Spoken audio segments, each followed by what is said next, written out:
Okay. Well, actually, we, first off, in none of the episodes have Ruth and I been like, hi, we are. Introduce yourself. So everybody who's listening who doesn't know who we are and isn't watching on YouTube actually doesn't know who we are. Like, they don't know whose voice is whose. So I think we have to be like, hi guys, we are something people that do stuff. Yeah. So You may remember us from. do I need to do it? We are something Okay, people. so I'm going to be like... I'm Ruth and I'm Haley and we... So I'm going to say, Okay. hi, this is blah, blah, blah.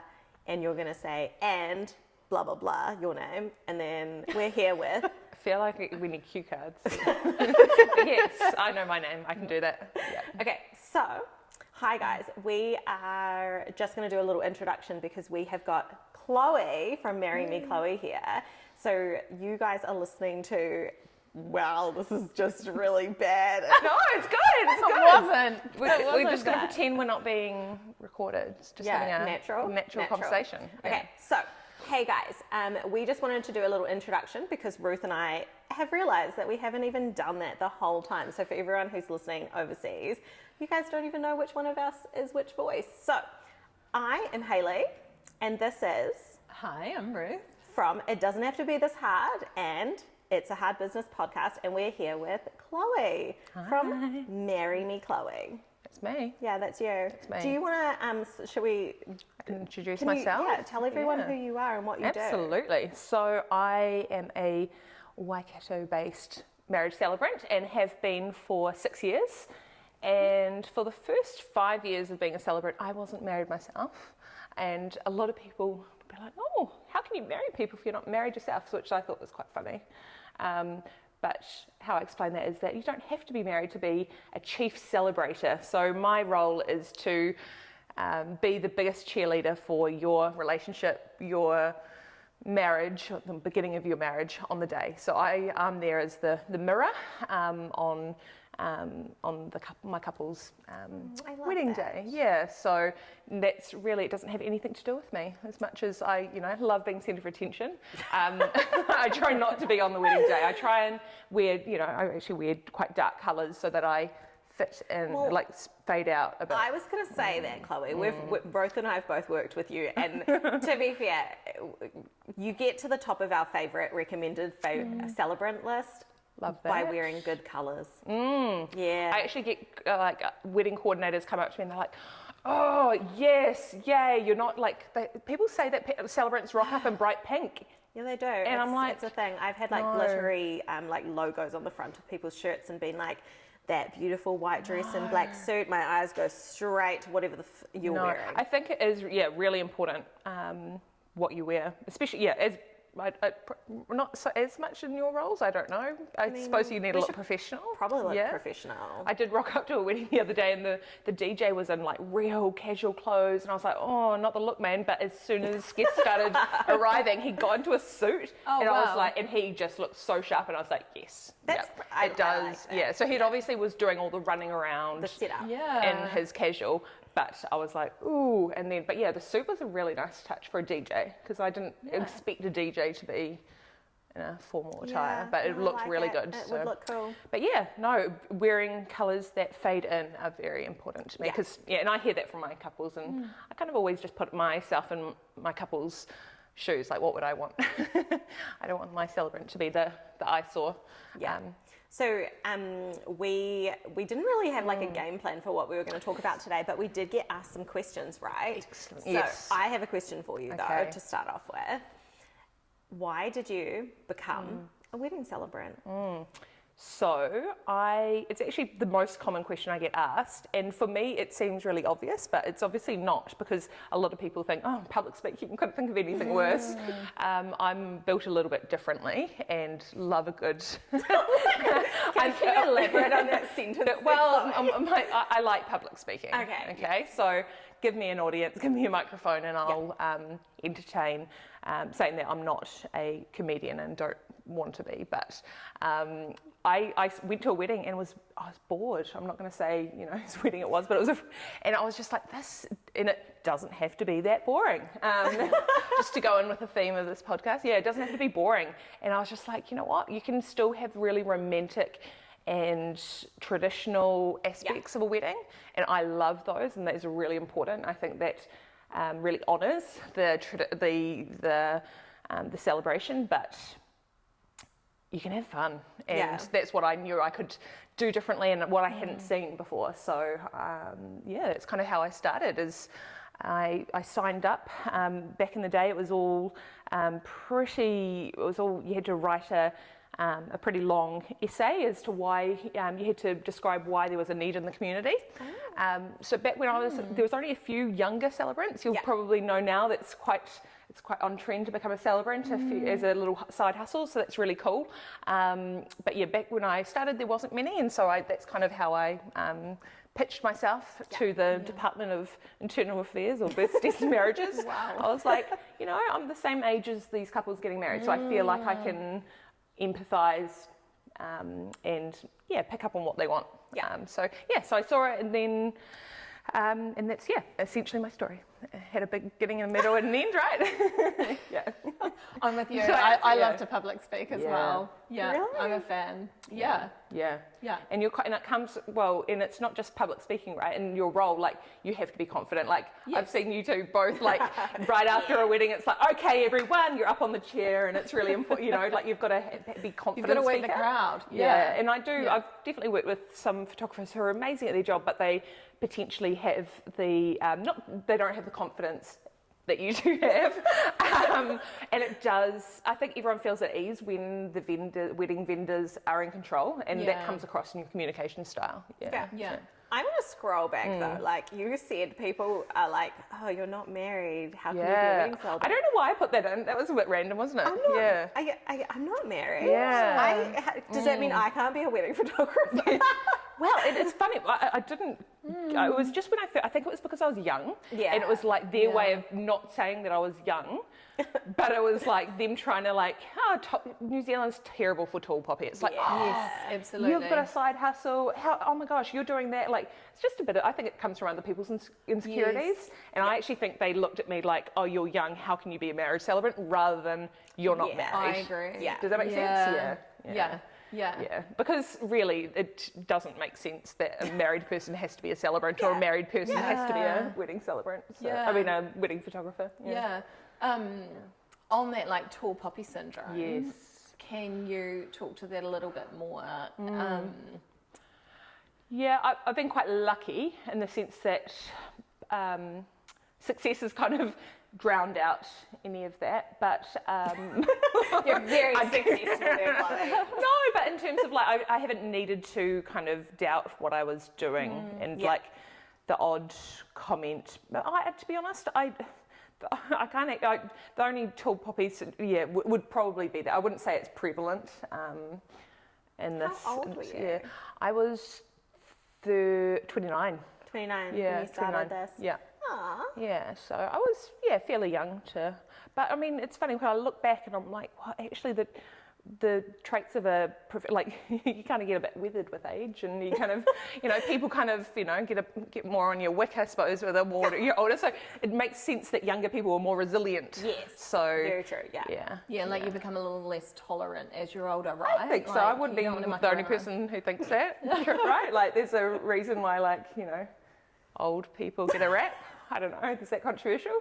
I don't know. No? I mean, it's not like we're not controversial on here sometimes. Yeah. I don't know. That whole, grumpy old so-and-so, whatever. It's because I think, people get a little less tolerant. But, I think being young is definitely an advantage to get into the industry because you're not tainted by danger. I don't know where I'm going with this, Should we change the subject? Yeah, I feel like I'm digging myself. Saying that, it's got nothing to do with, that's to be a celebrant. In terms of my cup, I'm touching. Mic there, Chloe. Sorry. You'll need to stop needing to touch that chest of yours. It's actually a thing I read somewhere. If you touch your neck, it's because you're nervous or you're trying to protect. Yeah. Okay, there's a cushion there, hug it. Yeah.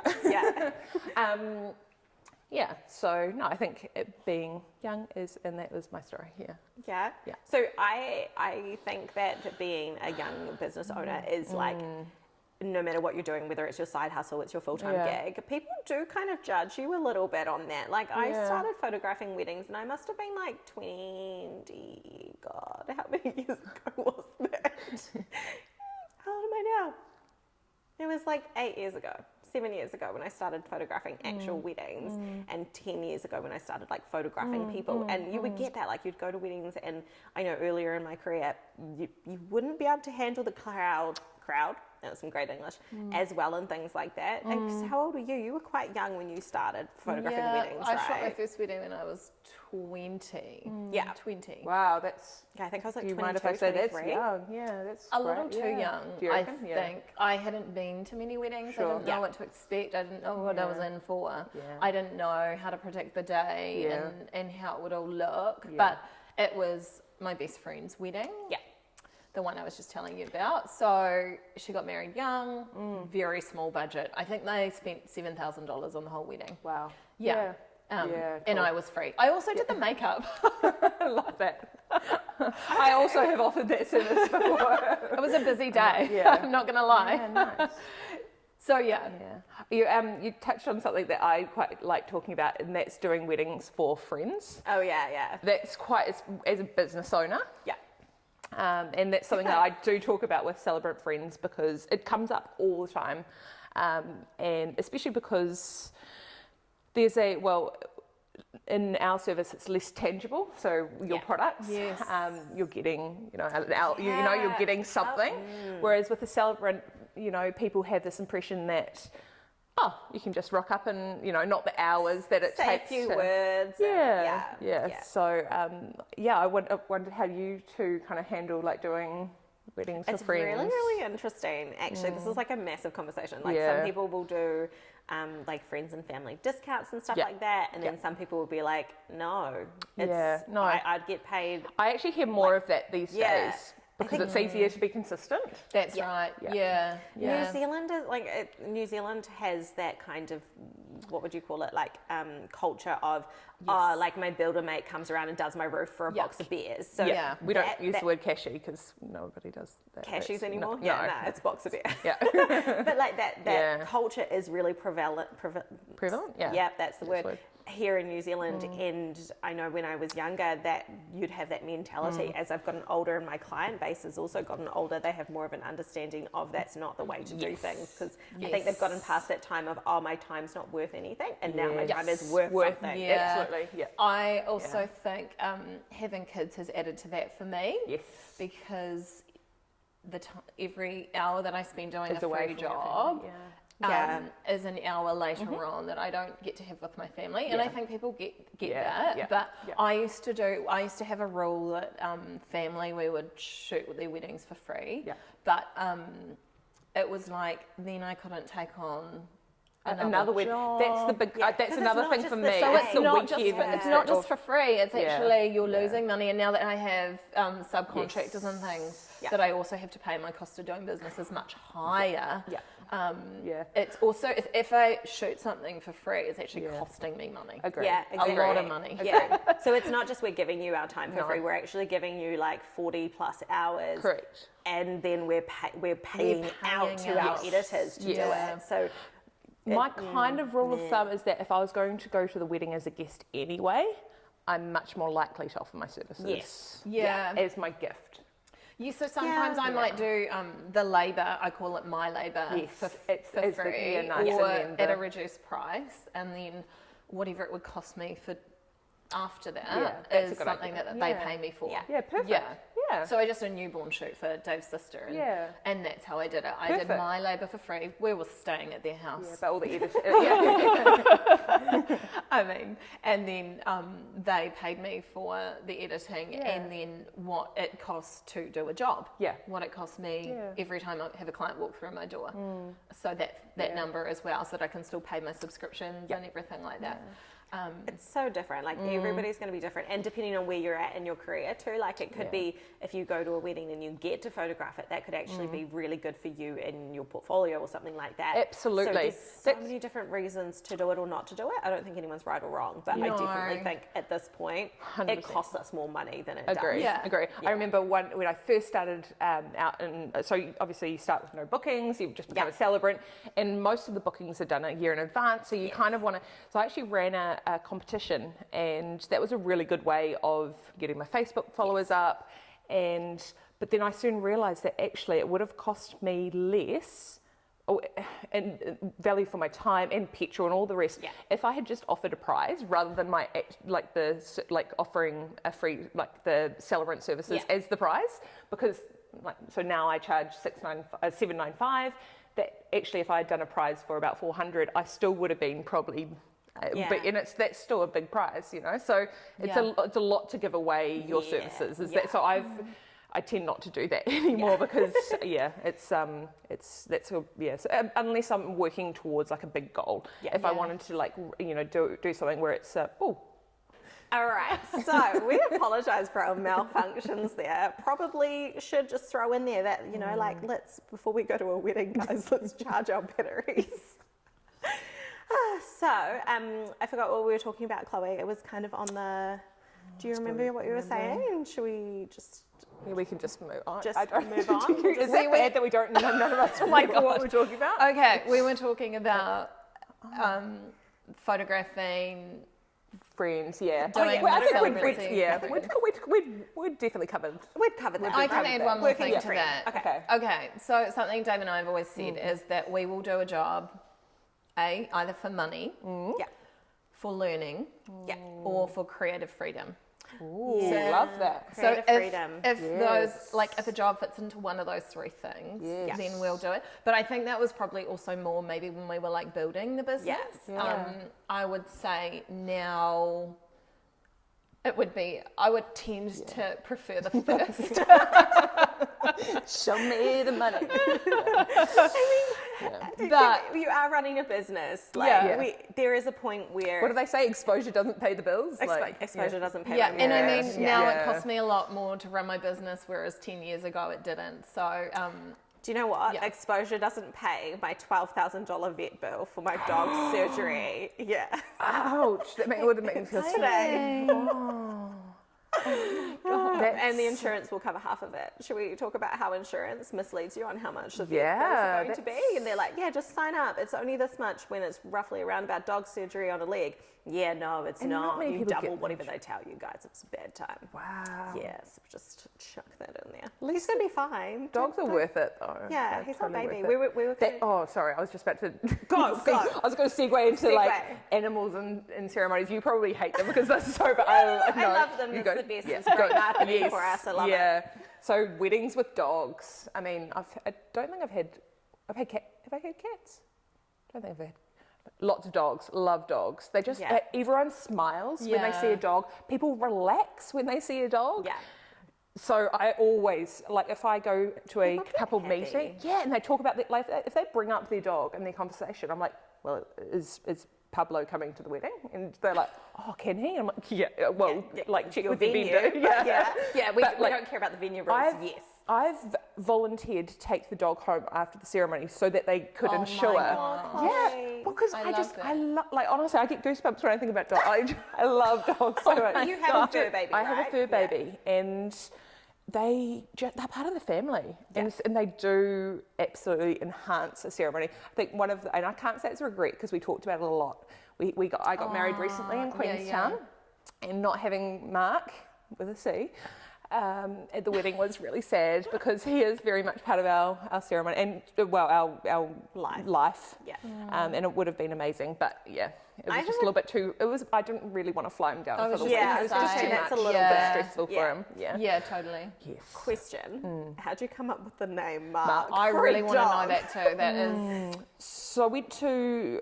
There was a backyard. It was someone who had some puppies for sale, and went and found him. It was actually the last. He was the runt, and I picked him up, and I was there with my sister and my cousin, and we kind of just were playing around with names, and so I just and being a bit bougie, I kind of threw around some designer names, and so I was like Ralph and Ralph's out, Ralph Lauren, like yeah. And then we kind of went through all the designer names and and then went for Mark Jacobs. Yeah. And but it was hilarious because we looked at him and we were like, Mark, and then we're like, oh yeah, he suits it. Damn, shoot.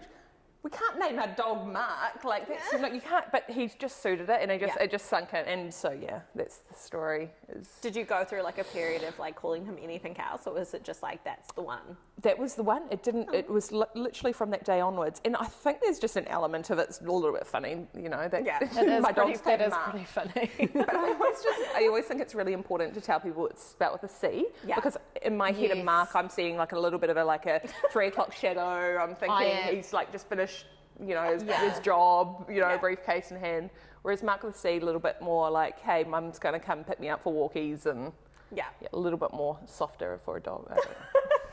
I don't know. Anyway, yeah. So dogs at ceremonies, amazing. Yeah. We love encourage it. Yeah.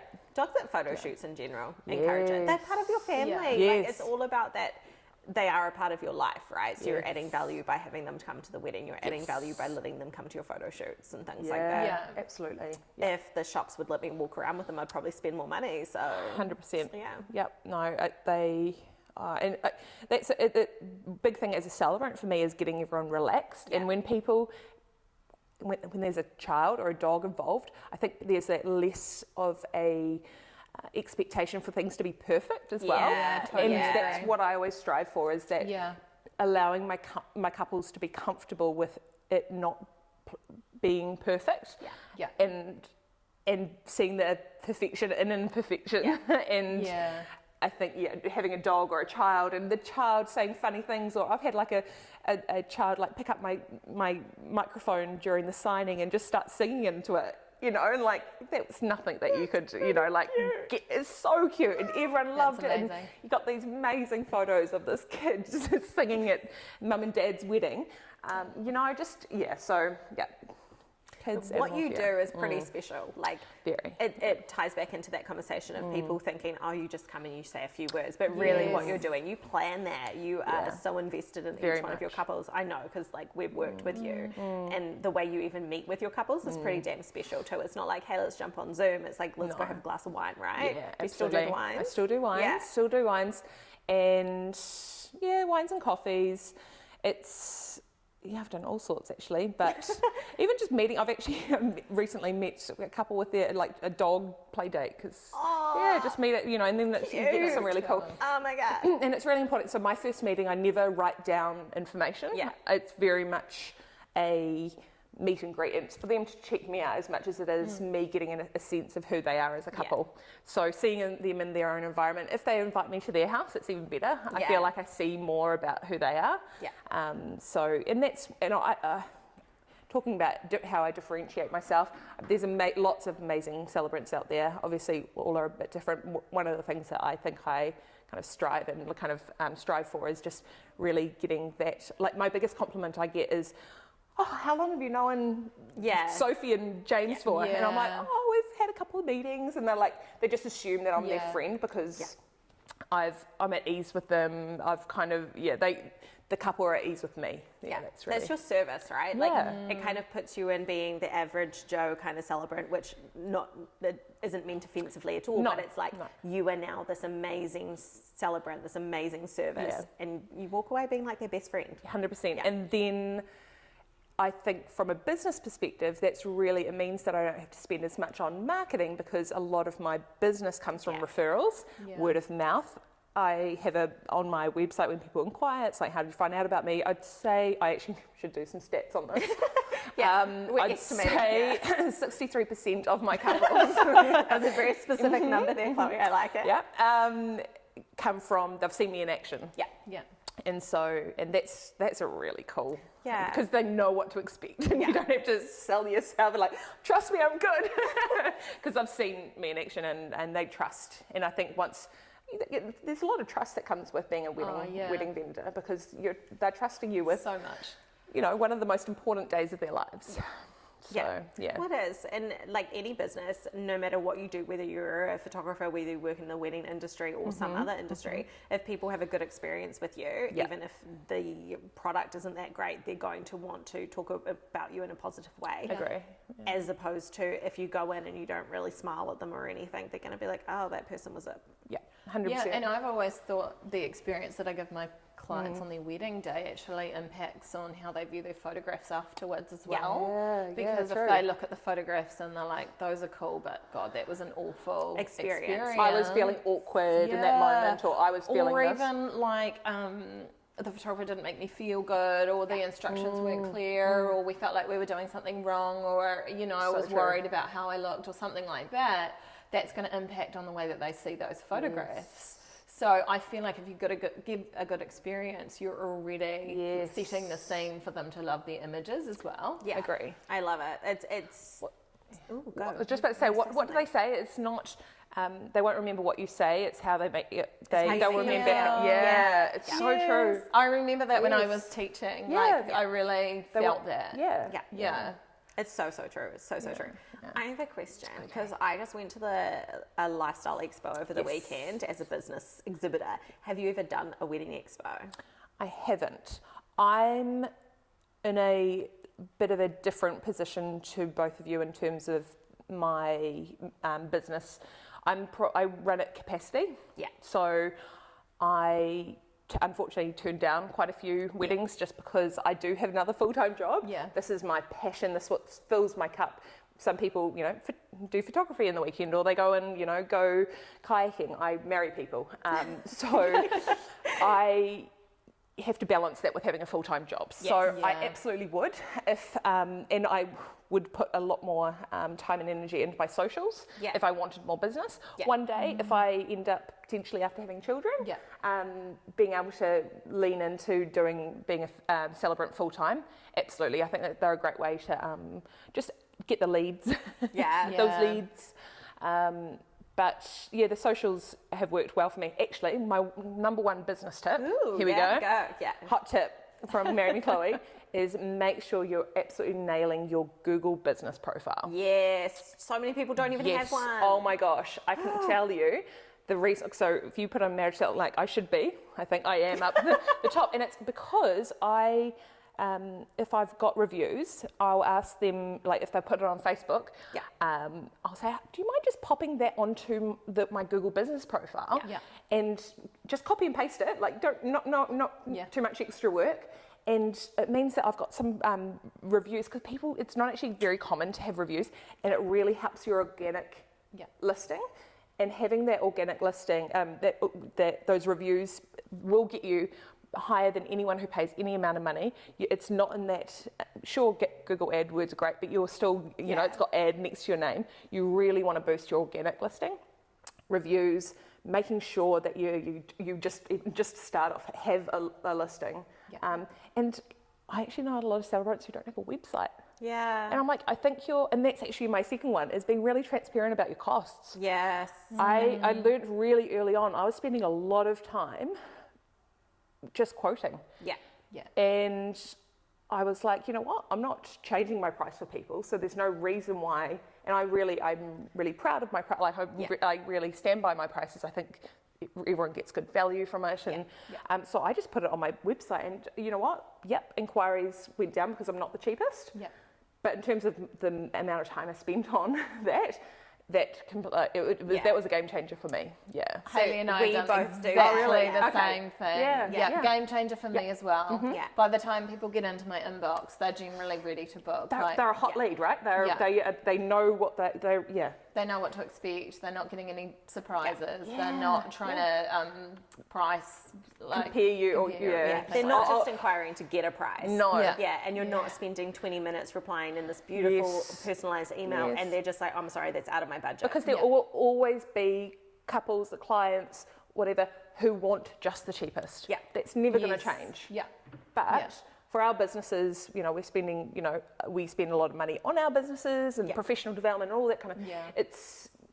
We're not going to be everything to everyone, and we don't want to be. Exactly. So, and there's only so many Saturdays in a month. Yes. So we only need to fill one of those. You know? Like, And so be okay with saying, Yeah. no, unfortunately, I definitely have had people go, oh, you know, you're out of my price range. And that's really sad for me because I know that, you know, but I've had to just be like, well, I also know that you've booked a really expensive venue, and you know, it's just like obviously you're totally it's agree. a priority You know, thing. yeah. It's a priority thing. I totally agree.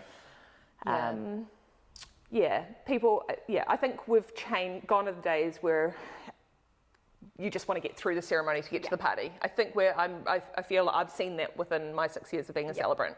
When I first started, lots of people were just like, okay, so what's the bare minimum? What can we do? Like, just what do we do? Because we just want to we don't like standing in front of people. Whereas, I've definitely seen an evolution of that. People wanting to really like get the most out of their ceremony, so it's the highlight of their day. Which I think it should be. The rest of the day they're running around, they're barely getting to speak to anybody. They're running off to do photos. They're like somebody's peeved them off. Like the ceremony itself is really important. Or else it's just an expensive party. if you don't, you know, like have the ceremony as the heart, and you're not, you know, if you're just trying to wish it away. Why are you doing it? You may as well just have a party and elope otherwise, you know, That, and if you spend like the lowest amount, you have the shortest ceremony possible. That's not a lot of time for us to get different photos. We're going to get like one good shot at the end, one from either side, and then you're like, we're kissing, bye, and we've got nothing. And that's not, I want to add that there's nothing wrong with, there is totally a time and place for a lot of people just to have a short, sharp ceremony. That is cool. I've absolutely worked with couples where they absolutely would hate to stand up there for more than 10 minutes. It's just not in their nature. That's cool. That's absolutely, because that's what you genuinely want. A lot of people are just, I think they're seeing how cool it can be now. So they're like, oh yeah, I went to that ceremony and they had fun in it. So yeah, I want that too. So I think it's more the education pieces. People are seeing how fun it can be. So, but definitely a time and a place for a good old short, sharp wedding for sure. Short, sweet. Short and sweet. Short and sweet. Short, sweet. It sounds a little bit other than sharp. Not too sharp. Not known for being sharp. Do you have a question? I do have a question. Because I know that we have a lot of photographer listeners. Yes. So, like, do you have any hot tips or one piece of advice or anything that you'd love a photographer to know from your perspective as a wedding celebrant? Because I've actually never gotten to ask a celebrant this, but I think it's really fascinating and interesting. Your experience of photographers. Is there anything you'd like us to know? This is like the people pleaser in me, and I know it's a bit of a toxic trait at times. Sometimes, you know, trying to be the people, but I really love it when the photographer often arrives just before the bride, or one of the couple, whether if it's same sex, before whoever it is, they arrive first. If they can come up and introduce themselves, a lot of times, and just say, hi, I'm so-and-so, if I haven't worked with them before, and just have that interaction and have an opportunity. So this is the people, I go, oh, don't worry, I'll get out of the photo for the kiss shot. And I brief them that I know what to do, you know, like I'll get out of the way for that shot. And just a heads up, I actually, during like my ceremonies, I always have 2 kisses, like one just after the rings and one right at the end. So just giving them the heads up on that. So I like to just have it. You like to communicate. I like to communicate. Yeah. So you want the opportunity to communicate. I probably shouldn't, it's a toxic trait, but it's just, I know that I want everyone to be on the same page. I want the best for the couple. So sometimes, if you're working for the couple, but to work for the couple, you also need to work with the vendors. Totally. Yes. Yeah, so that's probably my big one. I love that. Yeah. We're a team, right? We're a team on the day, no matter whether we're videographer, venue owner, coordinator, the celebrant. That's why I do love like rocking out to weddings where they've chosen, you know, the A-team.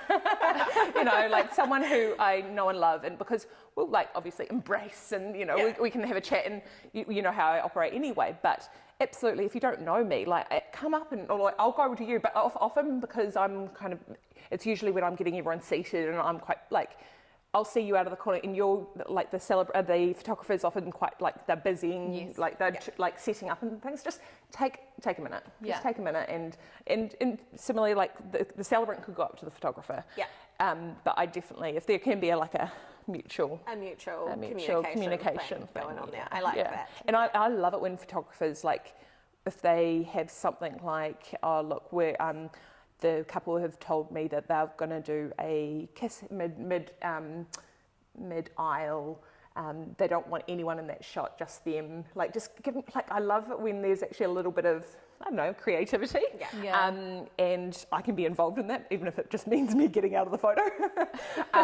So I don't know, just kind of the thinking of it about On the mid-aisle kiss, like for any of our, because I know a lot of Ruth and Al's clients and yours now will be listening to this, if you just spontaneously do a kiss in the middle of the aisle when you're walking back up, when everyone's throwing confetti, highly recommend that shot. It's very cool. Yes, that's probably one of my favourite photos from my wedding. Not planned.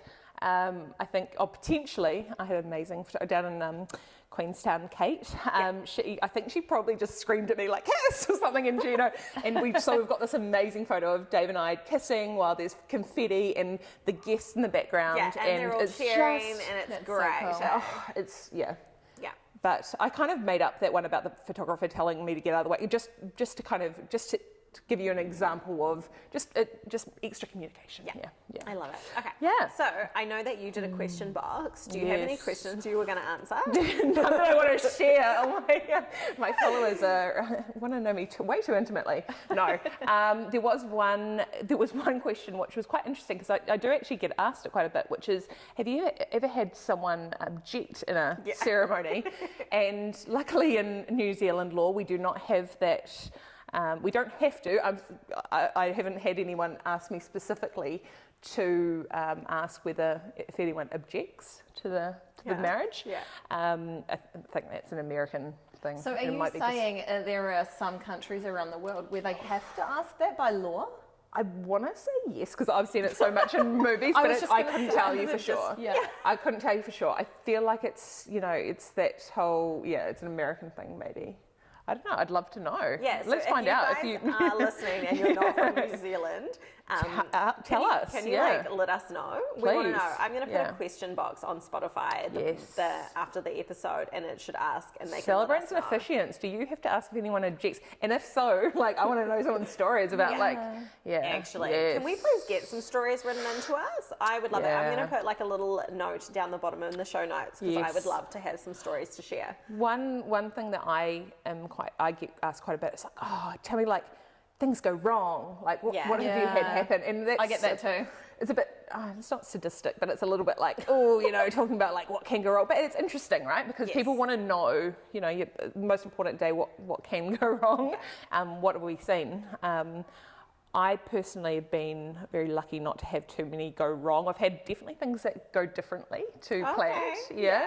Such as a bride being 3 hours late due to her dog being bitten by another one of her dogs, and she wanted to go to the vet, and it was so there was a lot of let's just say everyone there was an open bar before the wedding, so everyone was kind of not too worried that the wedding was delayed, but it was kind of touch and go whether that the wedding was going to go ahead that day. So but luckily it was a happy ending.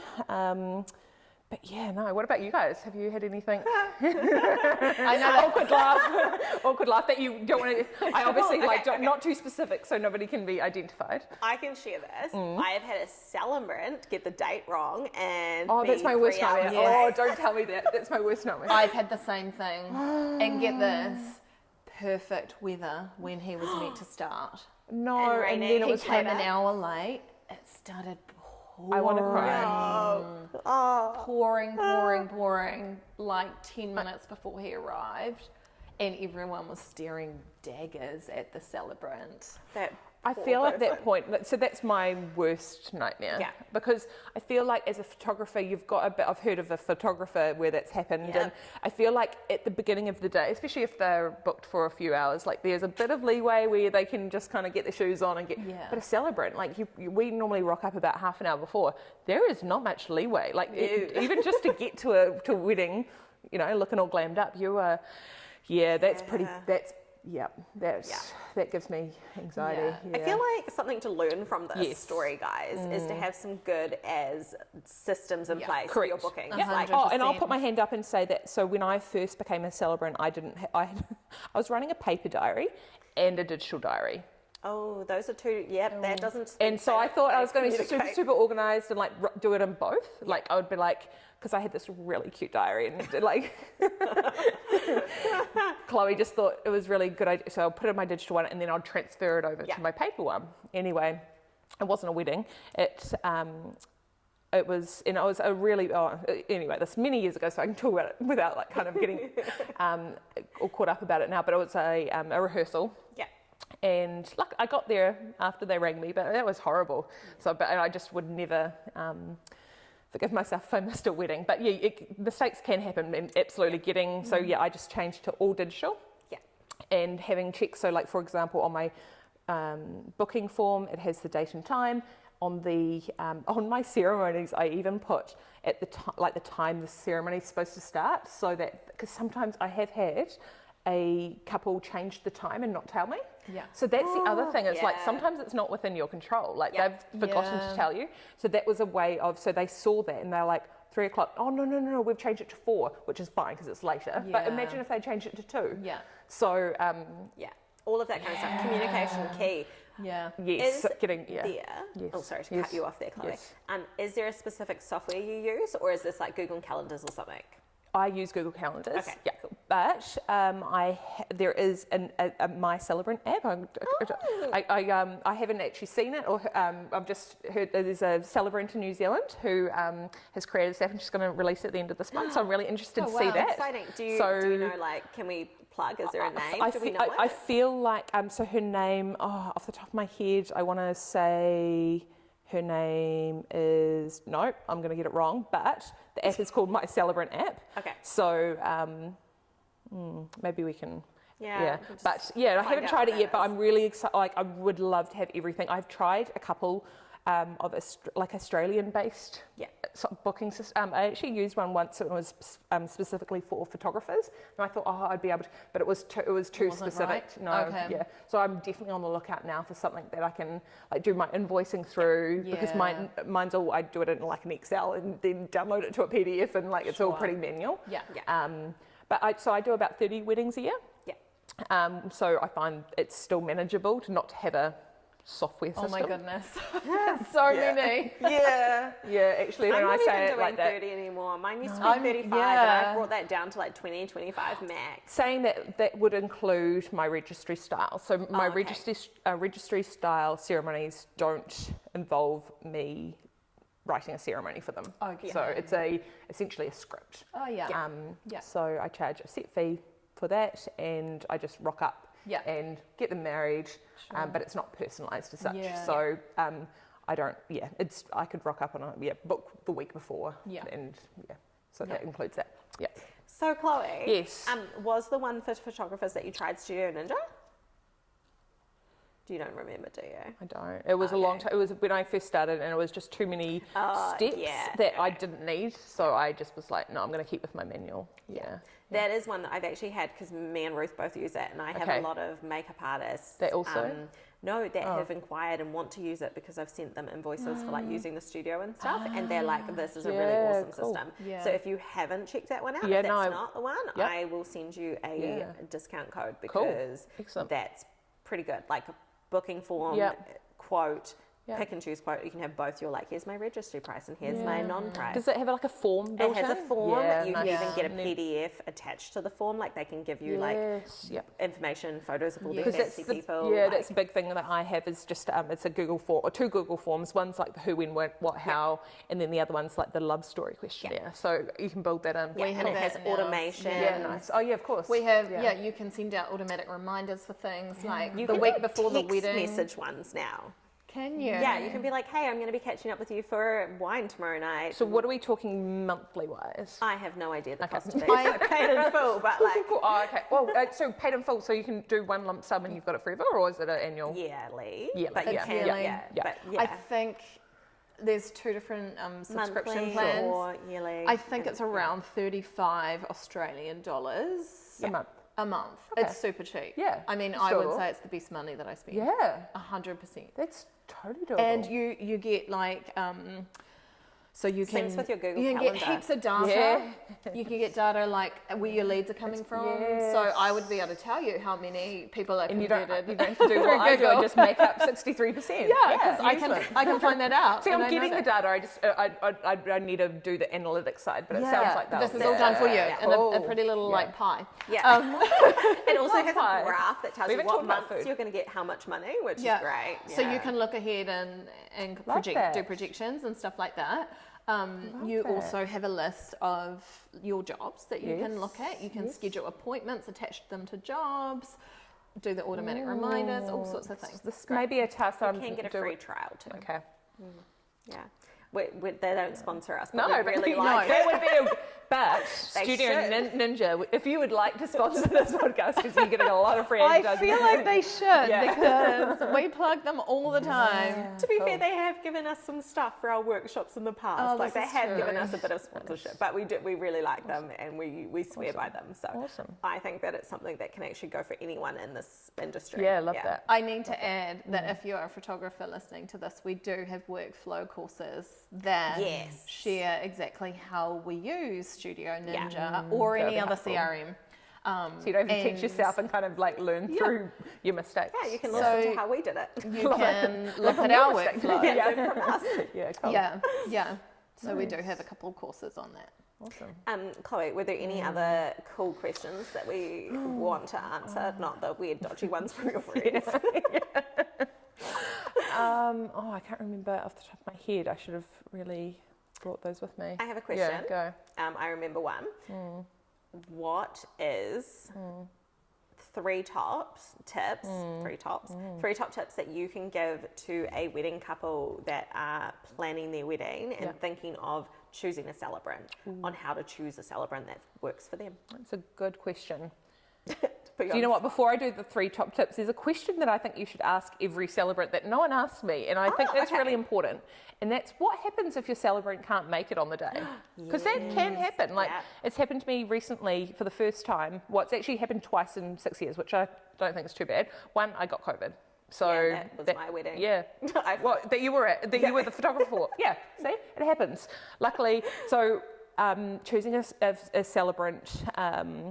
Who, and the other one was I was up in Kerry and flooded in. And wow. the wedding wasn't for another 3 days, but there was like no, like I just, It's really bad roads up there. yeah, it was really, it was just, I had to make a call to, so I let them know and I gave them the option, hey, we can play it by ear, or you can meet another celebrant now who I can highly recommend. Yeah. And she ended up like being amazing and they were so grateful and thankful. So my big thing is just choosing a celebrant who's got a great network. So ask them, do you have, and making sure that that network is similar to the celebrant. So you've chosen that celebrant for a reason. So making sure that their backups are like them. So yeah, very unlikely. I've done like 200 weddings, nearly 200 weddings, and that's happened twice. So very unlikely, but it is important to ask.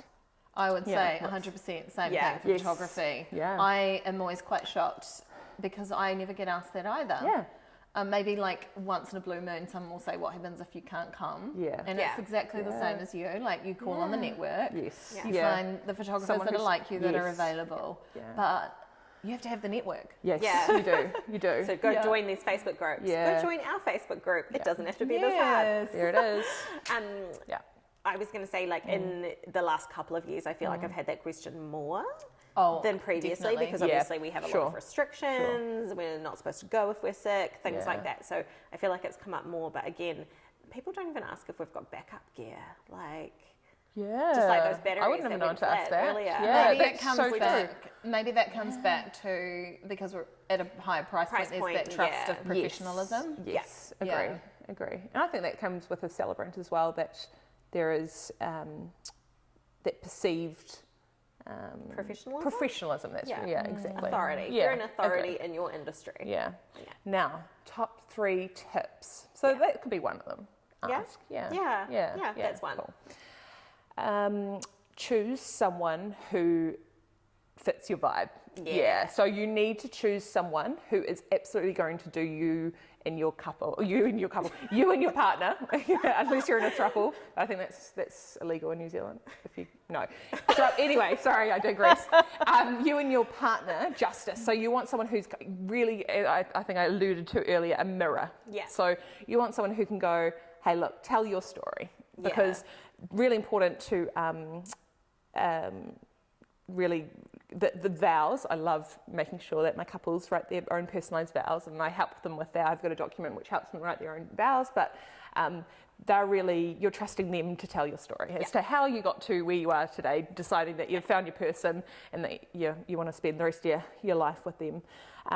So vibe is very important, and that's going to really make a difference on how you feel on the day. So the other thing that having those personalised vows, on just a segue to another subject, personal vows and a really good story told by the celebrant. Yes. If you're getting video done of your wedding, this is so key, of course. because we'll take that audio from the ceremony and overlay it over the highlight film. And if we've got more than just the vows, it can be a really good documentation of the day. Yes. And that's why, again, those short, sweet ceremonies, they don't play as nicely on a longer film because there's no talking. Yeah. And then if there's no speeches either, there's no audio. So this is one way to make a really great video.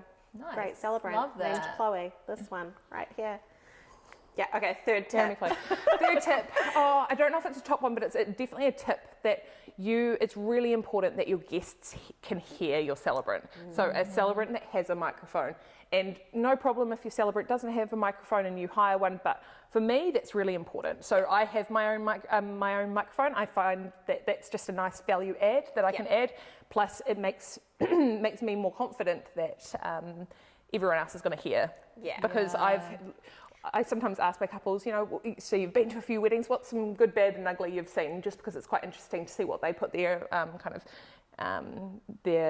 what do they think is good and bad? Anyway, but hearing that, we went to this wedding and couldn't hear the celebrant, as being, that's... It makes it very boring, because if they can't hear what's happening, they can just see a few facial expressions, but the couple's actually facing each other. Yes. They're down the back and they're standing there for half an hour and they've heard nothing. Exactly. That's not very... And I pretty much say anything over 20 people, you haven't need a microphone. I think that's probably that sweet spot.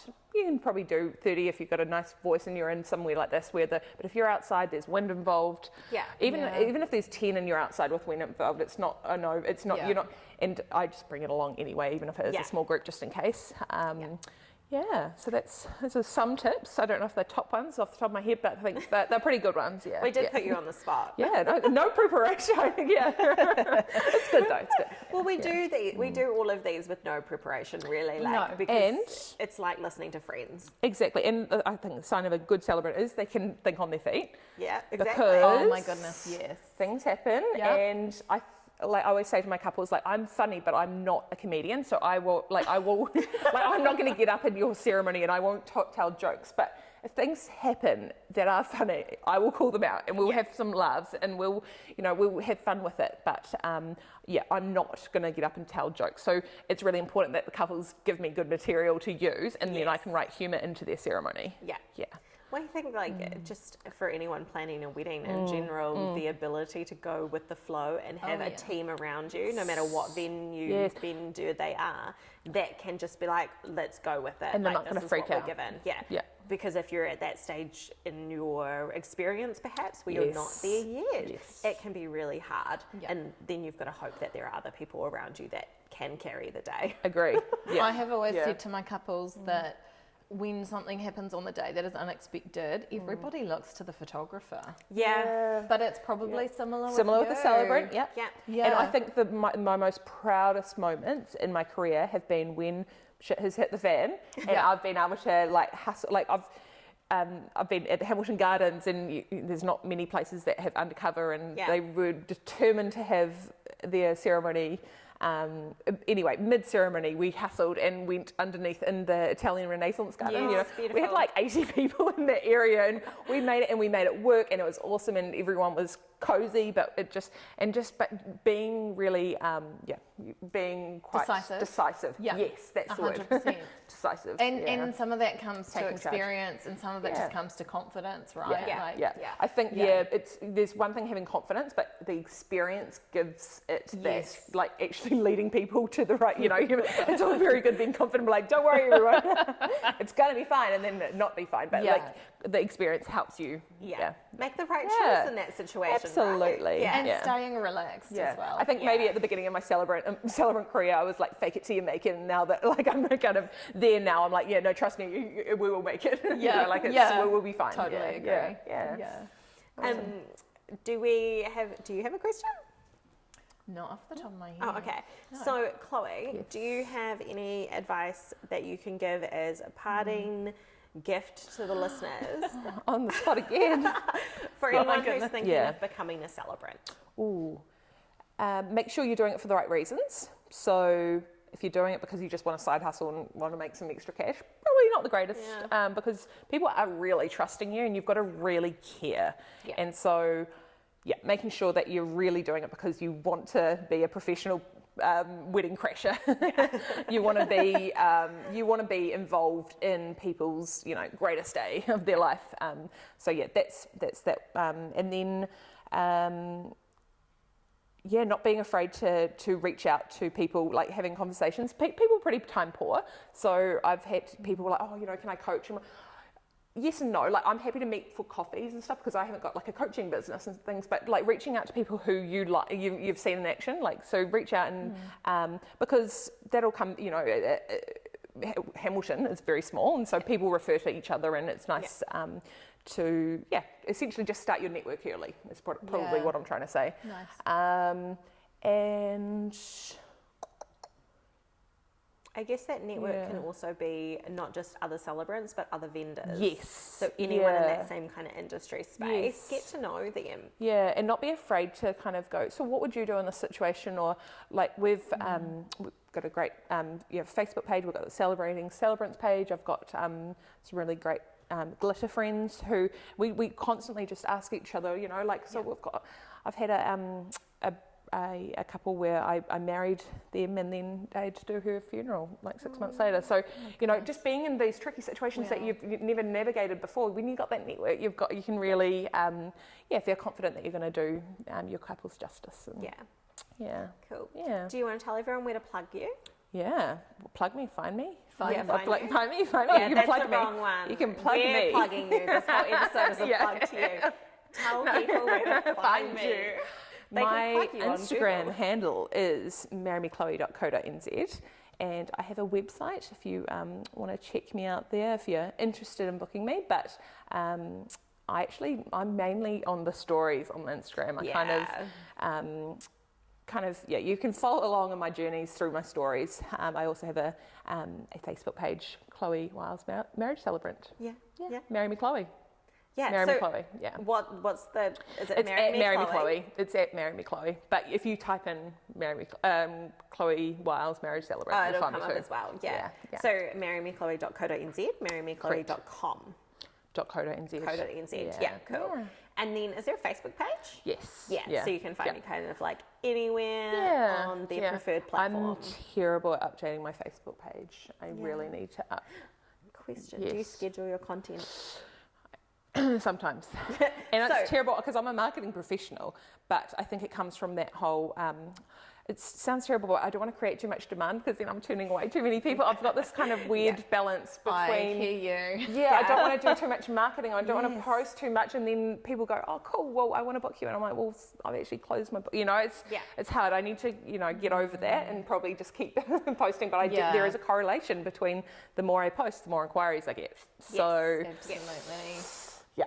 See, I really want to sit down and talk more about that with someone one day because that's been my juggle for the last few years, I would say. Yeah. I think there's definitely ways to do it so it becomes your brand rather than a way to. And that's where I'm evolving to. Yeah. And so instead of just withdrawing, I just need to, less call to actions, more look inside the life of a wedding celebrant or a wedding photographer, because people find that still really interesting content. Yeah, and you're still building your personal Correct. brand And you that still stage. you still want to grow it. You're still elevating and your profile. Agree. Yeah.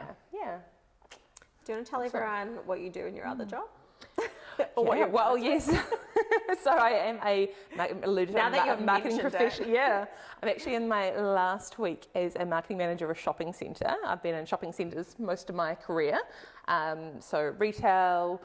And I am going to work for Stark Property as the centre manager of their new development made of Hamilton East and Hamilton East. Pretty cool. Yeah, which So I'm really exciting. excited about. Yeah, Such a new journey. doing all sorts there. So yeah, really, really excited for that new venture. New adventure, and it'll be great. Fantastic. Thanks, ladies, for having me. right. Yeah. So Been fun. nice. Yeah. More like thank you for coming and No, it's putting good. up with It's us good. I this loved morning. it. And our batteries going flat and No, it's hanging fun. out, and It's it's fun. just fun to see you again. Not just Yeah. necessarily in the wedding season, but like Yes. outside of that. Yeah. One thing I'd love to kind of set up, and it's just time, right, is just setting up a really regular wedding catch-up group. Yes. Yeah, Because I used to there's do that in Northland. I used to organise them, invite everyone around and stuff Yep. like that. Like we would do it at our homes and stuff. Yes. Yeah. But I live so far away. But then we have this space. We Yeah. could literally be doing this. We should be doing And we could this. just share the load, have turns. Exactly. It's just you need to share the load because we're all So I the B guess, word, well, busy. when I first came to Waikato, one of the things I did when I was doing my marketing was the networking night, which Yeah. then COVID came and it was very inconsistent. But we could do that. Yes. We need to do that. Let's So do it. Let's Let's do watch it. this space, guys. Watch your space. We're going to be doing now this. we've said it, we've actually got to follow through. But it's great because it fills your cup, right? Talking Yeah. with people in the industry Yeah. and knowing, kind of, especially it makes weddings way more exciting when you're Yeah. working with friends. Yes, Yeah. exactly. Yeah. Cool. Cool. All right, so thanks so much for listening, guys. We're probably just going to fade this off awkwardly, but bye. Okay, no, wait, we actually have to do part